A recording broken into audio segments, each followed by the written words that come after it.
Right breaking news చూస్తున్నాం. ఇవాళ కాంగ్రెస్ అత్యున్నత నిర్ణాయక మండలి కాంగ్రెస్ వర్కింగ్ కమిటీ భేటీ కానుంది. ఇక కాంగ్రెస్ అధ్యక్షుడు మల్లికార్జున ఖర్గే అధ్యక్షతన జరిగే ఈ భేటీలో మాజీ అధ్యక్షులు సోనియా గాంధీ అలాగే రాహుల్ గాంధీలతో పాటుగా కీలక నేతలు కూడా హాజరు కానున్నారు. ఈ భేటీలో లోక్సభ ఎన్నికల మేనిఫెస్టోకు ఆమోదం తెలపనున్నారు.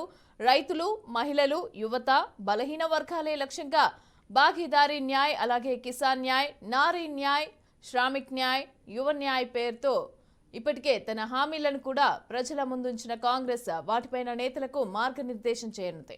పంటల కనీస మద్దతు ధరకు చట్టబద్ధత కల్పించడం, రైతులకు వడ్డీ లేని రుణాలు, అలాగే ప్రస్తుతం కేంద్రం అందిస్తున్న సాయం పెంపు, అలాగే యువత కోసం 30 లక్షల ఉద్యోగాల భర్తీ, ప్రభుత్వ లేక ప్రైవేట్ రంగంలో 25 సంవత్సరాల కంటే తక్కువ వయసు ఉన్న ప్రతి డిప్లొమా లేక డిగ్రీ హోల్డర్కు అప్రెంటిస్షిప్ శిక్షణకు ₹1,00,000 సహాయం, అలాగే 30 ఏళ్లలోపు యువత స్టార్టప్లకు నిధులు సమకూర్చడానికి 5,000 కోట్ల కార్పస్ ఫండ్ ఏర్పాటు, అలాగే పేపర్ లీకేజీల నివారణకు ప్రత్యేక చట్టం, మహిళల కోసం నిరుపేద కుటుంబంలోని ఒక మహిళకు ఏడాదికి ₹1,00,000 సహాయం వంటి 25 హామీలపైన కూడా సిడబ్ల్యూసీ చర్చించనుంది.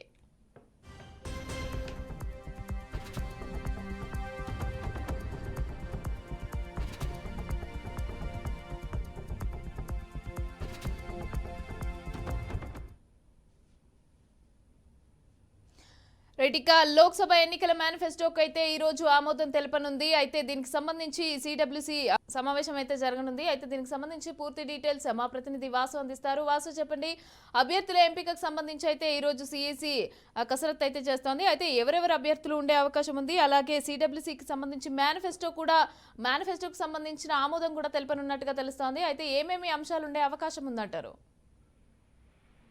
మమతా, ప్రధానంగా రాబోయే లోక్సభ ఎన్నికలకు సంబంధించి కాంగ్రెస్ పార్టీ ఎన్నికల మేనిఫెస్టో రూపకల్పనలో రాష్ట్రాల నుంచి వచ్చిన పిసిసి ప్రెసిడెంట్లు, అట్లాగే CWC members, central election committee members వీళ్ళందరితోనే ఇవాళ ఢిల్లీలో కీలకమైన భేటీ నిర్వహించనున్నది. ఈ భేటీలో ప్రధానంగా రాబోయే లోక్సభ ఎన్నికల్లో కాంగ్రెస్ పార్టీ ఏ హామీలు ఇస్తుంది, ఎట్లాంటి పథకాలను ప్రజలకు అందజేస్తుంది అనేది ప్రధానంగా చర్చించే అవకాశం ఉంది.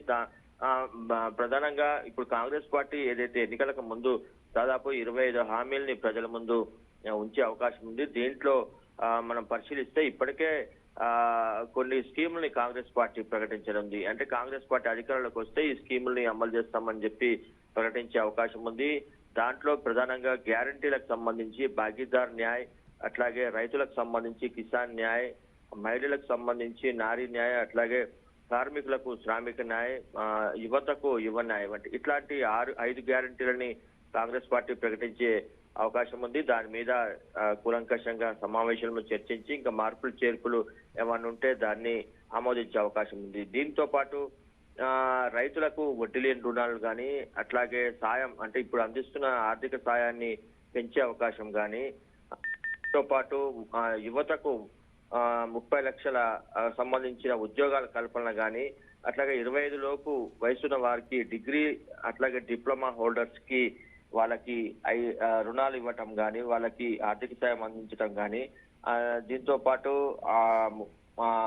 5,000 కోట్లతోని 30 సంవత్సరాల లోపున్న యువతకు స్టార్టప్ లోన్లు ఇవ్వటం కానీ, ఇవన్నీ కూడా కాంగ్రెస్ పార్టీ ఎన్నికల హామీలో ప్రకటించే అవకాశం ఉంది. దాంతో పాటు నిరుపేద మహిళలకు కుటుంబంలో ఒక మహిళకు ఏడాదికి ₹1,00,000 చొప్పున అందించే స్కీమ్ కూడా కాంగ్రెస్ పార్టీ మేనిఫెస్టోలో ప్రకటించనున్నది.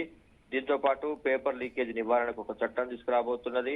ఇట్లాంటి అనేక ఆకర్షణీయమైన పథకాలను కాంగ్రెస్ పార్టీ తీసుకొచ్చే అవకాశం ఉంది.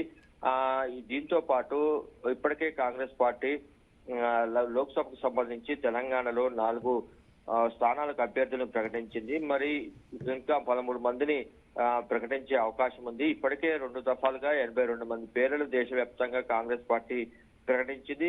మరో దఫా 3వ జాబితాను ప్రకటించేందుకు ఇవాళ అభ్యర్థుల సంబంధించిన ఎంపిక కూడా ఈ సిడబ్ల్యూసీలో చర్చించే అవకాశం ఉంది. సిడబ్ల్యూసీతో పాటు సెంట్రల్ ఎలక్షన్ కమిటీ భేటీ కూడా ఉన్నందున ఈ అభ్యర్థుల ఎంపికకు సంబంధించి కూడా చాలా కూలంకషంగా చర్చించి నిర్ణయం తీసుకునే అవకాశం ఉంది. రాష్ట్ర స్థాయి నుంచి వచ్చిన ఏదైతే లిస్ట్ ఉందో ఆ లిస్ట్ కి స్క్రీనింగ్ చేసి తుది వడపోత అంటే ఫైనల్ అభ్యర్థుల లిస్ట్ కి సంబంధించి పేర్లను ఖరారు చేసే అవకాశం ఉంది. తెలంగాణకు ఇప్పటికే 4 ఖరారు చేసినందున మరో 13 మందిని అభ్యర్థులు ప్రకటించే అవకాశం ఉంది. మరి ఈ రోజు జరిగే సమావేశంలో సీఎం రేవంత్ రెడ్డి అట్లాగే సిడబ్ల్యూసీ మెంబర్ ఉత్తమ్ కుమార్ రెడ్డి, దామోదర్ రాజ నరసింహ వీళ్ళ ముగ్గురు అట్లాగే బట్టి విక్రమార్క కూడా సమావేశానికి హాజరు కాబోతున్నారు.